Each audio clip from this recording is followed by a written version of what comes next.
ପଶ୍ଚିମବଙ୍ଗରେ ନିର୍ବାଚନ ପରବର୍ତ୍ତୀ ହିଂସା। ପୂର୍ବତନ ମୁଖ୍ୟମନ୍ତ୍ରୀ ମମତା ବାନାର୍ଜୀଙ୍କ ଶୋଚନୀୟ ପରାଜୟ ପରେ ତାଙ୍କ ଗୁଣ୍ଡା ବାହିନୀ ତାଟିଆ କାମୁଡୁଥିବା ଦେଖିବା ପାଇଁ ମିଳିଛି। ଶୁଭେନ୍ଦୁ ଅଧିକାରୀଙ୍କ ପିଏଙ୍କୁ ଗୁଳି କରି ହତ୍ୟା କରାଯାଇଛି। କାରରେ ଯାଉଥିବା ବେଳେ ଅତି ନିର୍ମମ ଭାବେ ଗୁଳି କରି ହତ୍ୟା କରାଯାଇଛି ଶୁଭେନ୍ଦୁ ଅଧିକାରୀଙ୍କ ପିଏ ଚନ୍ଦ୍ରନାଥଙ୍କୁ। 24 ପ୍ରଗଣା ମଧ୍ୟ ଗ୍ରାମରେ ଅତି ନିକଟରୁ ଗୁଳି କରି ଅଜଣା ଆତତାୟୀ ନିର୍ମମ ଭାବେ ହତ୍ୟା କରିଛନ୍ତି।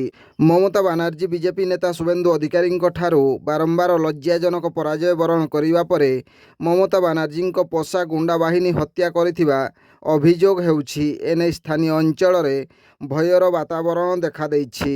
ଦର୍ଶକ ବନ୍ଧୁ, ପୁଣି ଥରେ କହି ରଖୁଛୁ, ପଶ୍ଚିମବଙ୍ଗରେ ନିର୍ବାଚନ ପରବର୍ତ୍ତୀ ହିଂସା। ପୂର୍ବତନ ମୁଖ୍ୟମନ୍ତ୍ରୀ ମମତା ବାନାର୍ଜୀଙ୍କ ଶୋଚନୀୟ ପରାଜୟ ପରେ ତାଙ୍କ ଗୁଣ୍ଡା ବାହିନୀ ତାଟିଆ କାମୁଡୁଥିବା ଦେଖିବା ପାଇଁ ମିଳିଛି।